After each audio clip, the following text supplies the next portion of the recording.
TDP Mahanadu success కావడంతో YCP అధినేత జగన్ ఇలాకా కడప గడ్డ ఇప్పుడు సైకిల్ పార్టీకి అడ్డాగా మారిందని అంటున్నారు. వైఎస్ కుటుంబ రాజకీయ కంచుకోట ఇక తెలుగుదేశం దుర్గంగా అవతరించిందేమో అని వైసీపీ నేతలు భయాందోళనకు గురవుతున్నారు. మంత్రి లోకేష్ ప్రతిపాదించిన 6 శాసనాలు మహానాడులో హైలైట్ అవ్వడంతో ఫ్యాన్ పార్టీ ఇక కోలుకోవడం కష్టమేనని విశ్లేషిస్తున్నారు. కడపలో టీడీపీ మహానాడు సక్సెస్ విషయంలో ఫ్యాన్ పార్టీలో జరుగుతున్న చర్చపై ఇన్సైడ్ స్టోరీ.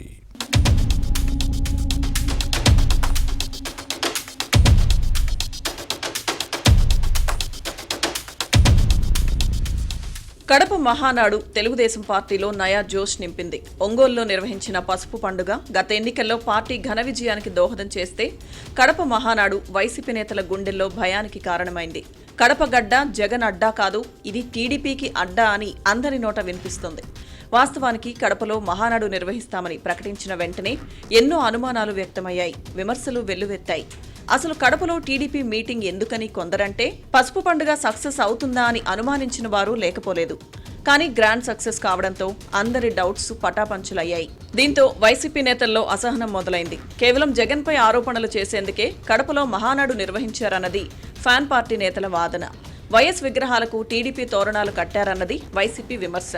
అయితే సైకిల్ పార్టీ దీనికి స్ట్రాంగ్ కౌంటర్ ఇచ్చింది. గతంలో సిద్ధం సభలు పెట్టినప్పుడు జగన్ పర్యటన సమయంలో కడపలో ఎన్టీఆర్ విగ్రహాలకు వైసీపీ జెండాలు కట్టిన ఫోటోలను బయటపెట్టడంతో వారి నోటికి తాళం పడింది. జగన్ సొంత అడ్డా పులివెందులలో ఓర్వలేని వైసీపీ శ్రేణులు బరి తెగించి సర్కిళ్లలో టీడీపీ ఏర్పాటు చేసిన మహానాడు తోరణాలు తొలగించడం వివాదాస్పదమైంది. తెలుగుదేశం నేతల ఫిర్యాదుతో 15 మంది ఫ్యాన్ పార్టీ కార్యకర్తలపై కేసులు నమోదయ్యాయి. కడప మహానాడు తర్వాత వైసీపీ మరింత బలహీనపడినట్టు కనిపిస్తుంది. దీంతో ఫ్యాన్ పార్టీ నేతలకు భయం పట్టుకుంది. ఈ పసుపు పండుగ టీడీపీ వైసీపీ నేతల్లో స్పష్టమైన మార్పులు తీసుకొచ్చిందని పొలిటికల్ సర్కిల్లో వినిపిస్తోంది.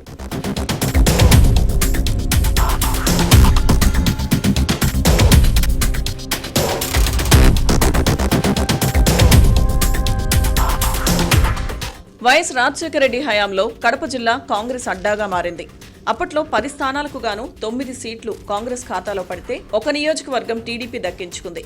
జగన్ వైసీపీని ఏర్పాటు చేసిన తర్వాత 10కి 10 స్థానాలను పార్టీ దక్కించుకుంది. దీంతో అప్పట్లో వైఎస్ కుటుంబం అభిమానులతో పాటు ఫ్యాన్ పార్టీ నేతలు ఇక కడప జిల్లాలో సైకిల్ పార్టీకి స్థానం లేదన్న సందర్భాలు ఉన్నాయి. కానీ జగన్ 5 ఏళ్ల పాలనలో వైసీపీ నేతలు సాగించిన అరాచకాలు, అకృత్యాలు, అక్రమాలు, దౌర్జన్యాలతో ప్రజలు విసిగిపోయారు. దీంతో గత ఎన్నికల్లో తగిన గుణపాఠం నేర్పారు. 7 స్థానాలను టీడీపీ గెలుచుకుంటే 3 చోట్ల ఫ్యాన్ పార్టీ విజయం సాధించింది. కడప వైఎస్ కుటుంబానికి అడ్డా అని డబ్బా కొట్టుకున్న వైసీపీ నేతలు ఆ తర్వాత నుంచి సైలెంట్ అయ్యారు.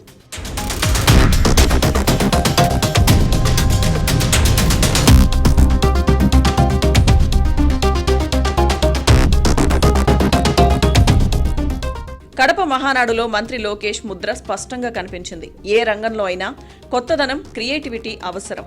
సంప్రదాయ విధానాలకు కాలం చెల్లుతుంది. పాత పద్ధతులను పట్టుకుని వేలాడితే పని జరగదు అన్న సూత్రం కార్పొరేట్స్తో పాటు ప్రభుత్వాలు, రాజకీయ పార్టీలకు వర్తిస్తుంది. ఇప్పుడు టీడీపీ కూడా అదే ఫార్ములాతో ముందుకు సాగుతోంది. ముఖ్యంగా మంత్రి లోకేష్ 6 శాసనాలను ప్రతిపాదించడం ఓ హైలైట్. మహానాడుకు మహా జోష్ తీసుకొచ్చేలా చేయడంలో సక్సెస్ అయ్యారు. కాలంతో పాటు ప్రజల అవసరాలు మారుతున్నాయి. వారి ఆలోచన విధానంలోనూ మార్పు వస్తుంది. పార్టీ మూల సిద్ధాంతం స్ఫూర్తితో ప్రస్తుత ప్రజా అవసరాలకు అనుగుణంగా విధానపరమైన మార్పులు తీసుకురావాలనే లక్ష్యంతో లోకేష్ గ్రౌండ్ వర్క్ చేసి 6 శాసనాలను మహానాడు వేదికగా ప్రతిపాదించారు. విద్య, సాంకేతికత, రాజకీయాలు, వ్యాపార రంగాల్లో తెలుగువారి ఆధిపత్యాన్ని ప్రపంచ స్థాయిలో పెంచే లక్ష్యంగా పనిచేయడం తొలి శాసనం. యువతకు 20 లక్షల ఉద్యోగాల సృష్టి, అన్ని రంగాల్లో యువ నాయకత్వాన్ని ప్రోత్సహించడం 2వ శాసనం. మహిళలకు భద్రత, సమాన అవకాశాలు, ఆర్థిక స్వావలంబన కోసం స్థిరమైన చర్యలు, ఉచిత బస్సు ప్రయాణం, తల్లికి వందనం వంటి పథకాల ప్రస్తావనతో వారి అభ్యున్నతి దిశగా అడుగులు వేయాలన్నది 3వ అంశం. ఇక పేదల సేవలో సోషల్ రీ ఇంజనీరింగ్ మరో ముఖ్యమైన అంశం. ఇందులో పేదరిక నిర్మూలన కోసం P4 అంటే public private people's partnership model ద్వారా సామాజిక న్యాయం చేయడం, వెనుకబడిన వర్గాల సాధికారతకు కృషి చేయడం ఉన్నాయి. రైతులకు సాగునీరు, వ్యవసాయానికి సబ్సిడీలు, ఏటా 20,000 రూపాయల ఆర్థిక సహాయం, పంటలకు మద్దతు ధరలు అందించడం మరో ప్రధాన అంశం. ఇక పార్టీ కార్యకర్తలకు బీమా, విద్య, ఆరోగ్యం, ఉపాధి అవకాశాల ద్వారా సాధికారత కల్పించడం 6వ శాసనం. ఇవే ఇప్పుడు జగన్కు దడ పుట్టిస్తున్నాయి.